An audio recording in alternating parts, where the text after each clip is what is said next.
Bismillahirrahmanirrahim. Welcome dear students to lecture 9 of our course Algebra 3. Today we will talk about a linear system. We will continue our discussion on linear system. In this lecture we will relate the solution of the linear system to the row space, column space and null space of the related system. Further हम जो है ये देखेंगे कि जो linear system है when will the linear system will be consistent, necessary and sufficient condition जो है वो ड्राइव करेंगे और उन्हें रिलेट करेंगे और डिफरेंट कंडीशन जो है वो हम फाइंड आउट करेंगे। तो हम अपने लेक्चर का स्टार्ट करते हैं इस क्वेश्चन से कि व्हाट इज़ द रिलेशनशिप और what relationship exist among the solution of linear system and the row space, column space and null space of the coefficient matrix A। ये लीनियर सिस्टम है Ax is equal to B, इसके और row space, column space और null space of coefficient matrix के दरमियान क्या relation exist करता है। So to answer this question we consider a matrix A and this column matrix X which has n variables x1 x2 up to so on xn।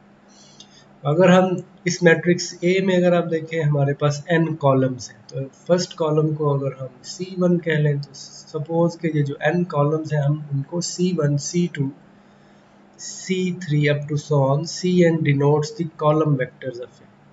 Then the product Ax can be expressed as a linear combination of these vectors. तो अब A को अगर x से multiply करेंगे so this will be x1 multiply by the first column plus x2 multiply by the second column। तो simple multiplication है matrix A और x की। तो सपोज जो मैट्रिक्स A है this is the coefficient matrix of the linear system Ax is equal to b। और इस linear equation में कितनी इक्वेशंस हैं? ये मैट्रिक्स A जो हमें बता रहा है कि इसमें m इक्वेशंस हैं और n अननोन्स हैं। अगर आप इस लीनियर सिस्टम में Ax की वैल्यू रिप्लेस कर दें तो इट मीन कि जो हमारे पास B की वैल्यू है this will be equal to x1 c1 plus x2 c2 up to so on xn cn। I mean B can be written as a linear combination of the column vectors, columns जितने भी हमारे पास column है। So we conclude that the linear system will be consistent if and only if B is expressible as a linear combination of the column vector of A। तो अगर एक system जो है उसका सोल्यूशन कॉलम जो है B अगर उससे कॉलम वेक्टर्स के लीनियर कम्बिनेशन में लिखा जा सके तो फिर वो सिस्टम कंसिस्टेंट हो। So this can be seen from the following theorem. A system of linear equation is consistent if and only if B is in the column space of A। इसी को ही जनरलाइज किया गया है। जो previous चीज़ हमने लिखी है कि लास्ट स्लाइड में हमने लिखा कि B जो है उसे अगर कॉलम वेक्टर्स के कॉलम A के जो कॉलम्स हैं उनके लीनियर कम्बिनेशन में लिखा जा सके, मीन कि वो उसकी कॉलम स्पेस में है। क्योंकि कॉलम स्पेस क्या होती है कि मैट्रिक्स ए के कॉलम की मदद से जो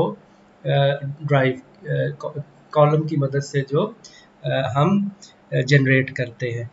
तो ये हमारे पास रिलेशनशिप आ गया कि लीनियर इक्वेशन जो है, लीनियर सिस्टम जो है, सिस्टम ऑफ लीनियर इक्वेशन को हम कॉलम स्पेस ऑफ ए के साथ रिलेट कर रहे हैं कि linear system is consistent if B is in the column space of A. ये एग्जांपल से हम इसको फर्दर जो है वो देखते हैं, इसको एक्सप्लेन करते हैं। सपोज हमारे पास ये system A X is equal to B, हम शो ये करना चाहते हैं कि B is in the column space of A by expressing it in a linear combination of the column vector of A। हमने ये शो करना है कि B जो है, क्योंकि B को कॉलम स्पेस ऑफ A जो है उसमें ये बिलोंग करती है। तो अगर हम इस सिस्टम को सॉल्व करें बाय गॉस एलिमिनेशन मेथड, आप इसे सॉल्व कर सकते हैं। इसका सोल्यूशन जो है वो x1 is equal to 2, x2 is equal to -1, x3 is equal to 3। अब आप अगर इस सोल्यूशन को 2 को अगर आप मल्टीप्लाई करें फर्स्ट कॉलम के साथ, -1 को मल्टीप्लाई करें सेकंड कॉलम के साथ, 3 को मल्टीप्लाई करें थर्ड कॉलम के साथ, तो ये हमारे पास जो लेफ्ट हैंड साइड पे ये हमारे पास लीनियर कम्बिनेशन है।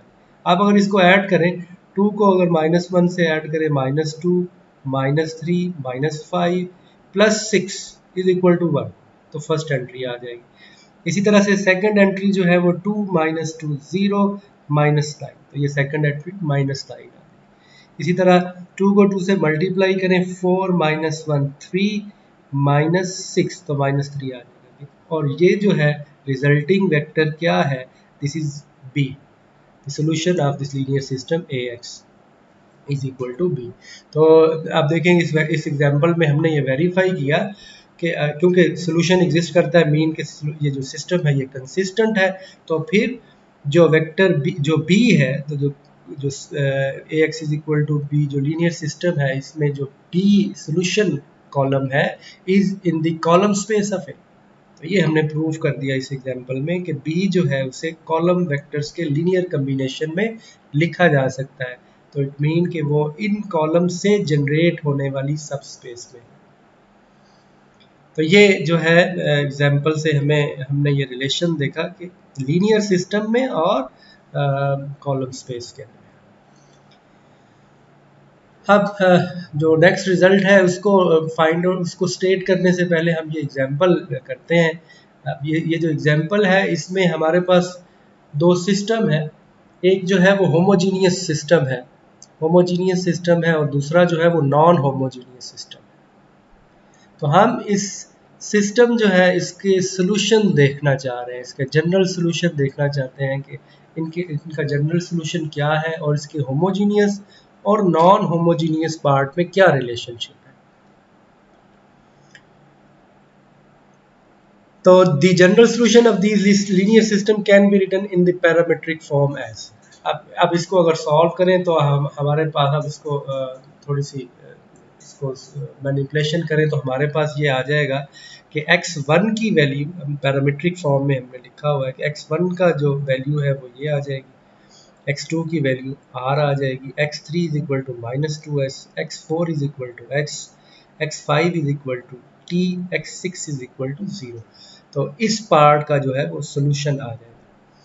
ये होमोजीनियस पार्ट है। अब इसका जो नॉन होमोजीनियस पार्ट है, इसका अगर आप सोल्यूशन निकाल लें तो अगेन आप इक्वेट कर दें, ये फर्स्ट रो को आप इससे मल्टीप्लाई करेंगे तो इस इक्वल टू 0 रखें तो फर्स्ट इक्वेशन आ जाएगी। इसी तरह इस सेकंड रो को इससे मल्टीप्लाई करें तो ये 4 इक्वेशंस आ जाएंगी, और यहाँ से हम ये डिड्यूस कर सकते हैं कि x1 की वैल्यू जो है वो -3r -4s -2t है, x2 की वैल्यू r है, x3 की -2s है, x4 की s है, x5 की t है और x6 की 1/3 है।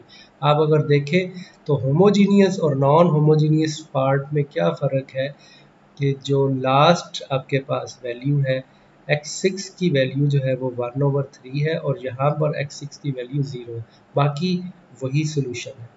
तो होमोजीनियस पार्ट जो है और नॉन होमोजीनियस पार्ट को अगर कंपेयर करें तो ये जो है इस सोल्यूशन को अगर होमोजीनियस पार्ट में ऐड कर दें तो हमारे पास नॉन होमोजीनियस सोल्यूशन आ जाएगा। इसी को यहाँ पे रीराइट किया गया है वेक्टर फॉर्म में, ये हमारे पास सोल्यूशन है। इसी तरीके से नॉन होमोजीनियस पार्ट को आप ऐसे लिख सकते हैं। अब इसको अगर फर्दर आप देखना चाहें कि ये जो हमारे पास सोल्यूशन स्पेस है वो किन वेक्टर से जनरेट हो रही है, तो आप यहाँ से r जो है कॉमन निकाल लें। तो ये जो फर्स्ट कंपोनेंट है इसमें r का कोएफिशिएंट -3 है, सेकंड कंपोनेंट में r का कोएफिशिएंट जो है वो 1 है, थर्ड कंपोनेंट में हमारे पास r 0 है, 4 में भी 0 है, फिफ्थ में भी 0 है और 6 में भी 0। तो ये वेक्टर जो है इसके साथ इसे r को मल्टीप्लाई कर दें। इसी तरह plus s into this vector, अब यहीं पर हमने s जो है उसको कॉमन निकालना है। अब इस फर्स्ट कंपोनेंट में s का कोएफिशिएंट -4, इसी तरह सेकंड में 0 है, थर्ड में -2 है, फिर 1 है एंड सो ऑन। इसी तरह से जब आप t कॉमन निकालेंगे तो हमारे पास फर्स्ट कंपोनेंट में t का कोएफिशिएंट -2 है और सेकंड, थर्ड और फोर्थ में 0 है और 6 में भी 0 है और t जो है फिफ्थ कंपोनेंट में इसका कोएफिशिएंट 1 है। तो इस तरीके से आप जो होमोजीनियस सॉल्यूशंस है, तो ये सेट ऑफ होमोजीनियस सॉल्यूशन है जो यहाँ पर लिखे गए, तो हम यहाँ पर ये बता सकते हैं इक्वेशन नंबर 20 में कि जो हमारे पास सेट ऑफ सॉल्यूशन है वो इन 3 वेक्टर से जनरेट हो रहा है। इसी तरह से जो नॉन होमोजीनियस पार्ट है उसको भी बिल्कुल इसी तरीके से सॉल्व करें तो हम यहाँ पर बता सकते हैं कि ये इन 4 वेक्टर से जनरेट हो रहा है। अब आप देखें इक्वेशन नंबर 20 और 21 में कंपैरिजन करें तो सॉल्यूशन में क्या फ़र्क है कि हमारे पास जो होमोजीनियस पार्ट है उसमें आपने ये एक फिक्स वेक्टर जो है इसमें ऐड कर दिया, बाकी पार्ट वही है जो कि होमोजीनियस पार्ट, तो यहाँ पर आपने ये ऐड कर दिया तो हमारे पास नॉन होमोजीनियस पार्ट का भी सोल्यूशन आ जाएगा। तो ये एक तरीका है। तो जब भी आप जनरल सोल्यूशन किसी लीनियर सिस्टम का निकालते हैं तो इट मीन कि आप पहले होमोजीनियस पार्ट जो है उसका सोल्यूशन निकाल लें और फिर उसमें एक फिक्स वेक्टर जो है वो अगर आप करेंगे तो वो कैसे उसको लिखेंगे या कैसे फाइंड आउट करेंगे, वो इस थ्योरम 3.4.4 में है। The general solution of the consistent linear system can be obtained by adding a specific solution to the general solution of Ax is equal to 0। तो हम जो है किसी भी लीनियर सिस्टम का वो कंसिस्टेंट होना चाहिए, उसका जनरल सॉल्यूशन कैसे निकालेंगे कि हम उसके जो होमोजीनियस पार्ट है उसके जनरल सॉल्यूशन में एक स्पेसिफिक सॉल्यूशन ऐड कर देंगे और वो हमारे पास जनरल सॉल्यूशन आ जाएगा लीनियर सिस्टम का। अब फर्दर हम इसको फर्दर सॉल्व करते हैं कि अगर keeping in this the view that general solution of the consistent linear system can be obtained by adding any specific solution of the solution of the system to the general solution of the corresponding homogeneous system. Keeping in mind that the null space of A is the same as the solution space of Ax is equal to 0, we can rephrase the theorem in the following vector form. अब देखें कि हमने कहा है कि जो homogeneous part है उसके सोल्यूशन की मदद से आप निकाल सकते हैं, ठीक है। तो जो होमोजीनियस पार्ट है उसका जो सोल्यूशन है वो क्या है, वो असल में नल स्पेस है। तो हम उसी जो लास्ट थ्योरम को हम इस तरीके से भी लिख सकते हैं क्योंकि हमने कहा है कि जनरल सोल्यूशन जो है लीनियर सिस्टम का वो general solution of homogeneous plus a fix vector हम ऐड कर दें तो उससे हमारे पास जनरल सोल्यूशन आ जाएगा। तो सपोज के x0 is any solution of the consistent linear system, ठीक। तो एक पार्ट जो है उसमें हमने जो सोल्यूशन हमने कहा था कि ऐड कर सकते हैं उसको हमने x0 कह लिया। और अब जो होमोजीनियस पार्ट है वो क्योंकि हमारे पास नल स्पेस है, नल स्पेस ऑफ ए के इक्वल होगा, तो वो जो है उसकी जो बेसिस है उसको हम v1 v2 vk लिखते हैं क्योंकि वो सब स्पेस है उसकी बेसिस है होगी। So suppose s is the basis of the null space of A, then every solution of Ax can be expressed in the form of this, ठीक है। तो लास्ट आप स्टेटमेंट अगर देखें तो उसमें क्या लिखा हुआ है, the general consistent system can be obtained by adding a specific solution to the general solution of Ax is equal to 0। तो हमने कहा कि जो स्पेसिफिक सॉल्यूशन है वो x0 है और जो जनरल सॉल्यूशन है होमोजीनियस इक्वेशन का वो क्या होगा, क्योंकि होमोजीनियस इक्वेशन का जो सॉल्यूशन स्पेस है उसको हम नल स्पेस कहते हैं। तो इट मीन उस जो नल स्पेस जो है जो जनरल सॉल्यूशन हम निकाल रहे हैं Ax is equal to 0 linear system का, तो उसका हर सॉल्यूशन जो है वो नल स्पेस की बेसिस के लीनियर कॉम्बिनेशन में लिखा जा सकता है। तो ये हमने जो है वो बेसिस ले ली, तो हर सॉल्यूशन जो है वो इस तरह से लिखा जा सकता है, इधर कि ये आपके पास पर्टिकुलर सॉल्यूशन है x0 प्लस, तो हर सॉल्यूशन को हम इस फॉर्म में लिख सकते हैं। और इसी तरह conversely for any choice of this scalar, आपके पास कोई भी स्केलर्स हो, the vector x in this formula is the solution of the linear system for every choice of the scalar C1 C2 Ck, किसी भी चॉइस के लिए हमारे पास x जो है वो इसका सोल्यूशन होगा। ये जो x हमने 3 में किया हुआ है। अब ये जो सोल्यूशन x0 है इसको हम पर्टिकुलर सोल्यूशन कहते हैं, और जो रिमेनिंग फार्मूला है इसको हम कहते हैं general solution of Ax is equal to 0। Equation number 3 में आप देखें x0 क्या है, particular solution of the linear system, और ये जो है जनरल सोल्यूशन है कॉरिस्पॉन्डिंग होमोजीनियस सिस्टम का।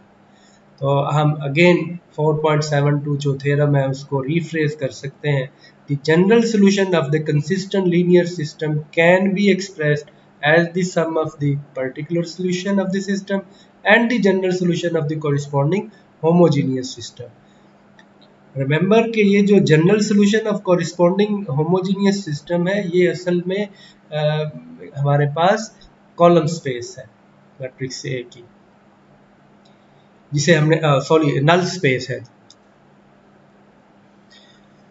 The next theorem relate the general solution of the linear system and the rank of the coefficient matrix of the related linear system. अब ये बता रहा है कि अगर कोई सिस्टम जो है वो linear system in m equations and n unknowns is consistent और उसका रैंक जो है कोएफिशिएंट मैट्रिक्स का रैंक r हो, then the general solution of this system contain n-1 parameters.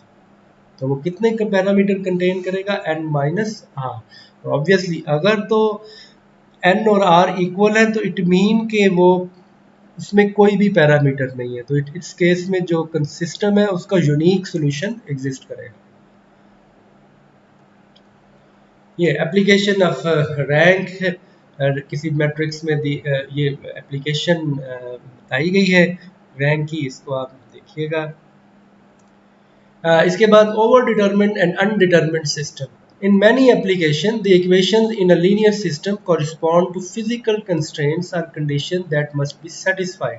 In general, the most desirable systems are those that have the same number of constraints as unknowns, since such systems often have a unique solution. Unfortunately, it is not always possible to match the number of constraints and unknowns. So researchers are often faced with linear systems that have more constraints than unknowns, called overdetermined system, or with fewer constraints than unknowns, called undetermined system. तो ideally तो हम यही चाहते हैं कि जो हमारे पास number of constraints हैं और नंबर ऑफ अननोन्स जो हैं वो इक्वल हों, क्योंकि इस केस में ये प्रोबेबिलिटी ज़्यादा है कि हमारे पास सोल्यूशन जो है वो यूनिक आएगा। लेकिन प्रैक्टिकल एप्लीकेशन में ऐसा यूजुअली नहीं होता, या तो हमारे पास कंस्ट्रेंट्स ज़्यादा होती हैं नंबर ऑफ अननोन से, या फिर कंस्ट्रेंट जो है वो कम होती है। अगर कंस्ट्रेंट्स जो हैं वो अननोन से ज़्यादा हों तो हम ऐसे सिस्टम को कहते हैं ओवर डिटरमिन्ड सिस्टम। और इसी तरह से अगर हमारे पास कंस्ट्रेंट कम हो तो हम उससे ऐसे सिस्टम को कहेंगे अनडिटरमिन्ड सिस्टम। तो ये और फिजिकल लाइफ में ऑफ्टन ऐसे ही सिस्टम होते हैं, आइडियली हमारे पास कंडीशन नहीं होती, या फिर सिस्टम ओवर डिटरमिन्ड होते हैं या अनडिटरमिन्ड। तो हम इस थ्योरम 4.8.9 में ये हमें बताएगा कि किस तरीके से हम ओवर डिटरमिन्ड और अंडर डिटरमिन्ड सिस्टम जो है उसको कैसे एनालाइज कर सकते हैं। तो किसी भी m क्रॉस n मैट्रिक्स में अगर m की वैल्यू ग्रेटर देन n है, m is the number of equations and m is constraints and n are the unknowns.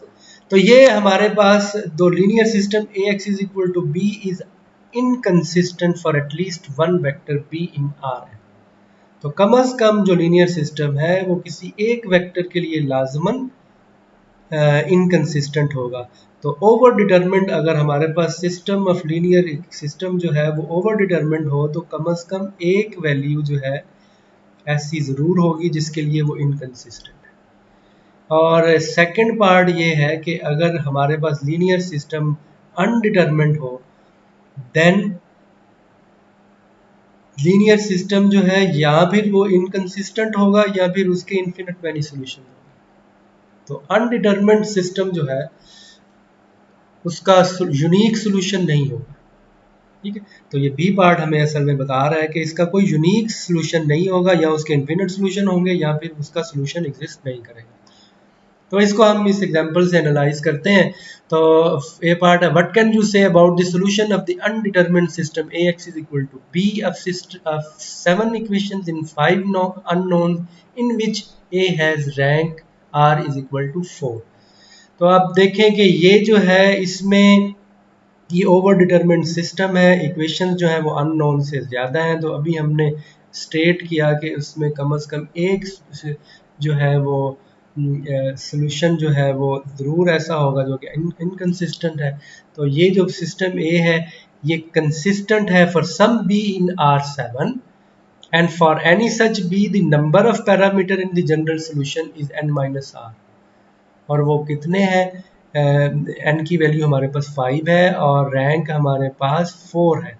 तो इट मीन कि हमारे पास पैरामीटर कितने आ जाएंगे, वो एक पैरामीटर आ जाएगा। तो for any such b the number of parameter, तो हमारे पास जब भी system is consistent for some vector b and for that vector we have one parameter in the general solution. इसी तरह सेकंड पार्ट जो है ये अनडिटरमिन्ड सिस्टम है, इसमें हमारे पास नंबर ऑफ इक्वेशन 5 है और नंबर ऑफ अननोन 7 है, और हमारे पास रैंक जो है वो 4 है। तो सिस्टम जो है हमने ऑलरेडी लास्ट ईयर हमने पढ़ा है कि या तो ये इनकंसिस्टेंट होगा, अदरवाइज इसके इन्फिनिट मैनी सॉल्यूशंस होंगे। लेकिन अगर ये कंसिस्टेंट है तो इस केस में इट मीन कि जो हमारे पास जो number of parameter in the general solution है this can not be equal to 0। अब यहाँ पर आप देख सकते हैं, तो यहाँ पे अगर आप n की वैल्यू क्योंकि 7 है, r रैंक 4 है, तो हमारे पास जो जनरल सॉल्यूशन है उसमें पैरामीटर्स की तादाद 3 होगी। तो ये इसमें आप सिस्टम जो है over determined without solving the system आप उसके सोल्यूशन के बारे में बता रहे हैं। ये एग्जांपल है कि एन ओवर डिटरमिन्ड सिस्टम की। ये हमारे पास एक सिस्टम दिया गया है, इसमें हमारे पास 5 इक्वेशंस हैं और नंबर ऑफ अननोन्स 2 है। इट मीन कि ये ओवर डिटरमिन्ड सिस्टम है। तो it can not be consistent for all possible values of b1 b2 b3 b4 and b5। हमने थ्योरम जो है वो स्टेट किया था कि कम से कम एक वैल्यू के लिए ये इनकंसिस्टेंट है, तो हर वैल्यू के लिए तो ये कंसिस्टेंट नहीं होगा। अब इसका अगर आप सोल्यूशन निकालना चाहें तो आप इसे गॉस जॉर्डन या गॉस एलिमिनेशन मेथड से इसे सॉल्व करें। आप इस मैट्रिक्स जो है इसका ऑगमेंटेड मैट्रिक्स निकाल लें। तो ये हमारे पास फर्स्ट कॉलम जो है 1 0 0 तो ये एचेलन फॉर्म में ये सिस्टम 7 को लिखा गया है। तो ये ऑगमेंटेड मैट्रिक्स है। अब क्योंकि सिस्टम कंसिस्टेंट है, तो कंसिस्टेंट सिस्टम कब होगा, जब ये जो वैल्यूज़ है ये 0 होगी। इसी तरह b4 minus 4b2 plus 3b1 is equal to 0।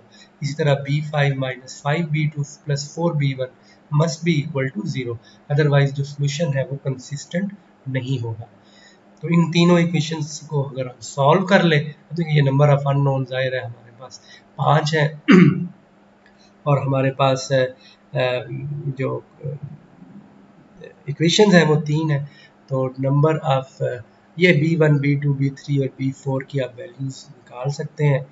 तो देखें कि यहाँ पर हमारे पास जो रैंक है वो इस केस में इस मैट्रिक्स का रैंक जो है वो 2 है और n की वैल्यू 5 है, तो इट मीन n माइनस 2 हमारे पास 3 पैरामीटर्स।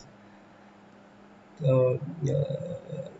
और ये हमारे पास पैरामीटर्स आ जाएंगे। सॉरी, यहाँ पर ये इसको अगर आप सॉल्व करें तो इसमें ये सोल्यूशन आ जाएगा b1 is equal to 5 r minus 4 है। तो ये 2 पैरामीटर्स पास, ये पैरामीट्रिक इक्वेशन में हमने इसे लिखा हुआ है इसके सिस्टम को, इसके सोल्यूशन को। तो remark the coefficient matrix for the given linear system in the last example has 2 columns and it has rank 2 because there are 2 non-zero rows in the reduced non-echelon form। आप देखें कि इसका जो rank है वो 2 है क्योंकि नॉन-जीरो रोज हैं आपके पास 2, और जो हमारे पास n है वो भी हमारे पास 2 है। तो इट मीन कि हमारे पास जो नंबर ऑफ पैरामीटर है इन जनरल सोल्यूशन, अगर सिस्टम कंसिस्टेंट है तो it's general solution will contain zero parameter, क्योंकि एन भी टू है और आर भी टू है। एन आर जो है वो रैंक है, रैंक हमारे पास टू है।